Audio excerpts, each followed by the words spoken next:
2 മുറി വേണം. അത് വേണ്ട, ഒരു മുറി എടുക്കുന്നതാ സേഫ്. ഇത് വിശ്വാസത്തിന്റെ അല്ല, പക്ഷെ 2 മുറി എടുക്കണം. ശാലിനിയെ വിശ്വാസമില്ലേ? എനിക്ക് എന്നാ നല്ല വിശ്വാസമാ. ഇത് വിശ്വാസത്തിന്റെ അല്ല, പക്ഷെ 2 മുറി എടുക്കണം. എങ്കി യാത്ര ഞാൻ ഇവിടം കൊണ്ടങ്ങ് അവസാനിപ്പിക്കുക. എന്നെ ഒട്ടും വിശ്വാസമില്ലാത്ത ഒരാളുടെ ഒപ്പം ഞാൻ യാത്ര ചെയ്യുന്നതിൽ കാര്യമില്ലല്ലോ. ഇനി അങ്ങോട്ട് ശാലിനി ഒറ്റയ്ക്ക് അങ്ങ് പോയാ മതി. എന്തെങ്കിലും അഡ്രസ് പ്രൂഫ് തന്നിരുന്നെങ്കിൽ.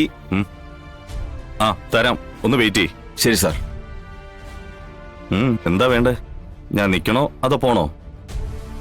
എന്നെ വിശ്വാസം ഉണ്ടെങ്കിൽ, ഞാൻ കൂടെ നിക്കണമെങ്കിൽ നമ്മൾ ഒരു മുറിയെ എടുക്കൂ. ശാലിനിക്കൊരു ബുദ്ധിമുട്ടും ഉണ്ടാവില്ല. എന്ത് വേണോന്ന് ഇപ്പൊ തീരുമാനിക്കണം. എന്താ തന്റെ ഉദ്ദേശം?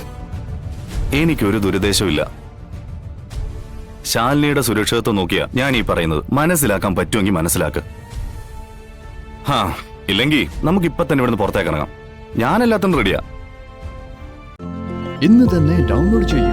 കാണൂ നിങ്ങളുടെ ഫേവറേറ്റ് ഷോസ്.